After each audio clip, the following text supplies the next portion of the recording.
नमस्कार दोस्तों, आप देख रहे हैं देव प्रभात समाचार। इस वक्त हमारे साथ मौजूद हैं यूपी में पीसीएस परीक्षा में टॉप स्थान प्राप्त करने वाले अतुल सिंह जी, इनका एसडीएम पोस्ट के लिए चयन हुआ है।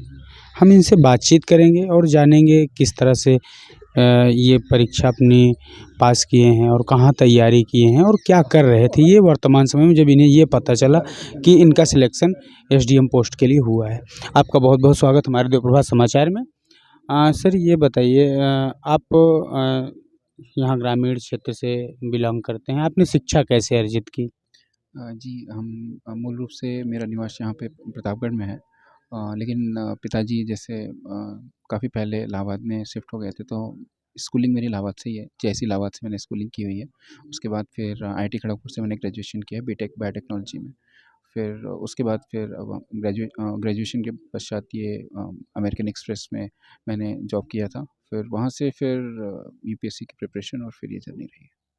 अच्छा, घर में आपके परिवार में पहले से भी नौकरियाँ हैं या पहली नौकरी आपकी है? नहीं, मेरे यहाँ मेरे फादर जो है विकास भवन में क्लास 2 ऑफ़िसर थे, assistant economics and statistics officer. और मेरे चाचा जी भी रहे हैं, मतलब एपीओ थे और फिर एसपी होके फाइनली रिटायर हुए हैं। तो गवर्नमेंट जॉब वाले तो काफ़ी लोग थे। हाँ, ये civil services, proper civil services में हमारे भाई साहब थे, एक्साइज़ इंस्पेक्टर हैं वो।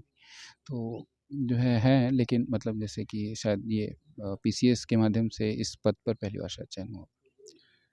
तो जैसा कि आप बता रहे हैं पहले से हमारे घर में सरकारी जॉब से जुड़े हुए लोग हैं, तो आप कोई इस जॉब के लिए जो प्रेरणा आपको मिली, आपके प्रेरणा स्रोत कौन बने घर में आपके? जी, प्रेरणा स्रोत तो खैर माता-पिता ही होते हैं। वो बताते हैं आपको कि कैसे मतलब लाइफ़ में कोई भी डिसीज़न आपको लेना है, आपको एक तो सेल्फ इंडिपेंडेंट आप हो जाते हैं कि आपको लाइफ़ में क्या चाहिए, वो रिक्वायरमेंट के हिसाब से आपको करना चाहिए।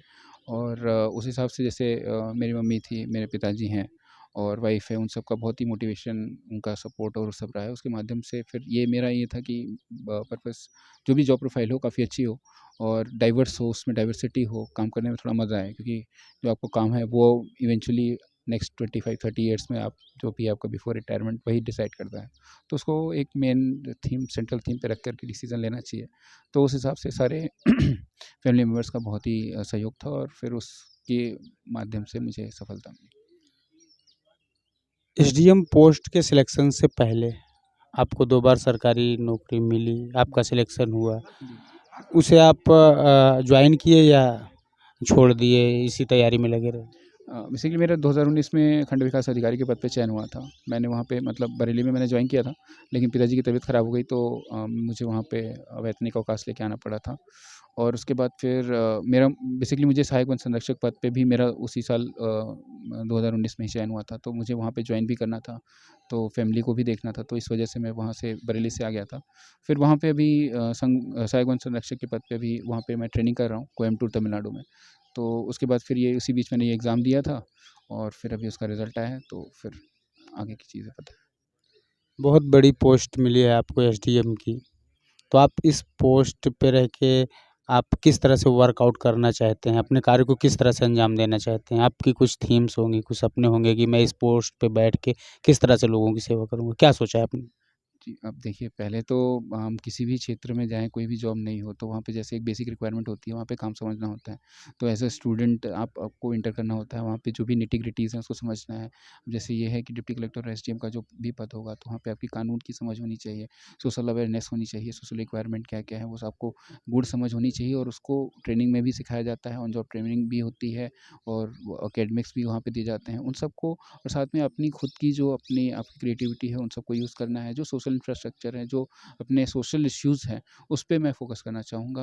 प्रेफ़रेबली एजुकेशन पे जैसे कि यहाँ पे बहुत ही ज़्यादा जो है साक्षरता का दर भी कम है उत्तर प्रदेश में और कॉम्पिटिटिव मतलब लोगों में है कि करना है, तैयारी करना है या फिर कुछ करना है, सारी चीज़ें लोगों में स्पर्धा रहती है, लेकिन जैसे दिशा की भी थोड़ी कमी होती है। तो अगर कहीं ऐसा मौका मिला तो मैं डेफ़िनेटली लोगों को उस मामले में प्रतियोगियों को, प्रतिभागियों को मैं ज़रूर आगे सहयोग करना चाहूँगा।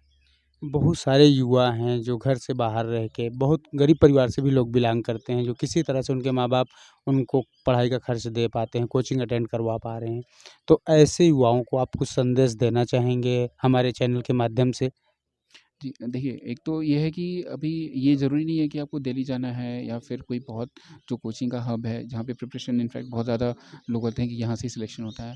तो अब तो ऐसा नहीं रहेगा क्योंकि 3-4 साल में मतलब डिजिटल रिवॉल्यूशन से ऐसा हो गया है कि आप कहीं पे भी हों, आपको कंटेंट ऑनलाइन मोस्टली अवेलेबल होते हैं। कंटेंट की कमी होती नहीं है और टेस्ट सीरीज़ वगैरह भी अब जो है ऑनलाइन हो जाती हैं या जो भी स्टडी मटेरियल्स हैं काफ़ी ईज़िली अवेलेबल हो जाते हैं। बस आपको ये है कि उन ढेर सारे जैसे ना कि सागर में आपको वो मोती ढूँढने जैसा हो जाता है। तो कंटेंट की कमी नहीं है। जो लिमिटेड कंटेंट आपको पढ़ना है वो आपको पता होना चाहिए। तो उसके लिए एक अच्छा पीयर ग्रुप बनाइए, जो भी जैसे किसी ने भी पहले एग्ज़ाम क्लियर कर लिया है, उनसे पूछिए या उनसे उनके इंटरव्यूज़ वगैरह से आप ले सकते हैं कि एग्ज़ैक्टली कौन-सा कंटेंट कहाँ से क्या लेना है। और जनरली टॉपर्स अपने शेयर करते हैं जो भी आपकी बुक लिस्ट और वगैरह होती हैं और स्टैंडर्ड बुक्स मोस्टली सबको पता होती हैं। तो उसके अराउंड ही रहना चाहिए, बहुत भागना नहीं चाहिए। लिमिटेड कंटेंट रखिए, बहुत कहीं जाना नहीं है, बुक्स आप ऑनलाइन मँगा ही सकते हैं। जो कंटेंट एक्स्ट्रा है बुक के बाहर है वो न्यूज़पेपर है, वो सारी चीज़ें ऑनलाइन अब है। तो ये है कि आपको फाइनेंशियल चैलेंजेस फिर भी होंगे, कहीं भी किसी भी शहर में रुकेंगे तो फाइनेंशियल चैलेंजेस होंगे, लेकिन ये है कि ऑनलाइन होने से काफ़ी मतलब हेल्प मिल जाएगी मुझे लगता है। आपने सेक्शन वाइज़ टाइमली किस टाइम बाउंडेशन के आधार पर आपने तैयारी की थी? कैसे टाइम को डिवाइड किया था पढ़ाई के लिए भी और अपने वर्कआउट के लिए भी? देखिए टाइम तो ऐसा ही है कि आपको कितना सिलेबस पूरा करना है, ये फ़र्क नहीं पड़ता है कि कितना समय लगेगा, क्या है। अब आपका मतलब क्या किसी सब्जेक्ट में कितनी कमांड है, तो उस हिसाब से आपको समय देना है। अब अगर मान लीजिए मेरा जीएस कमज़ोर है, तो मुझे ज़्यादा समय देना चाहिए। मेरा मैथ ऑप्शनल है, मुझे मैथ्स लगता है कि मेरा कम्फर्ट ज़ोन है, तो मैथ्स थोड़ा-सा समय कम कर दूँगा।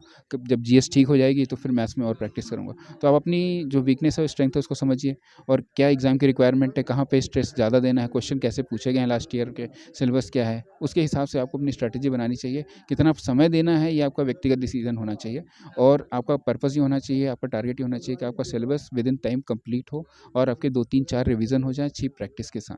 तो इसको करने के लिए जितना आपको समय देना पड़े, वो 2 घंटे है कि 8 घंटे, वो आप डिसाइड करेंगे। बहुत-बहुत धन्यवाद आपका। अभी हमारी बात हो रही थी अतुल सिंह जी से, जो प्रतापगढ़ जनपद का नाम पूरे प्रदेश में रोशन किए ही हैं, लेकिन एक छाप छोड़े हैं पूरे भारतवर्ष में, प्रदेश में प्रथम लिस्ट में एसडीएम पद पर इनका चयन हुआ है और बहुत ही गर्व की बात है ये जनपद वासियों के लिए। अभी हमारी बात इनसे हो रही थी, हम इनसे जानना चाह रहे थे, इनके विचार जानना चाह रहे थे, किस तरह से इन्होंने तैयारी की, हम इस विषय पर भी इनसे बात किए। तो इनसे जितनी देर हम बात किए, इनके कहने का सिर्फ एक ही सारांश निकल कर सामने आया है कि अगर कमज़ोर सब्जेक्ट है, तो उसे अवॉइड ना करें, उस पर ज़्यादा फ़ोकस करें और जब वो मेंटेन हो जाए, तो बाकी सब्जेक्टों को भी साथ लेके चलें।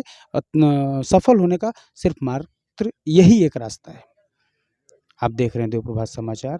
मैं अंजनी तिवारी, कैमरा पर्सन निखिल शुक्ला के साथ।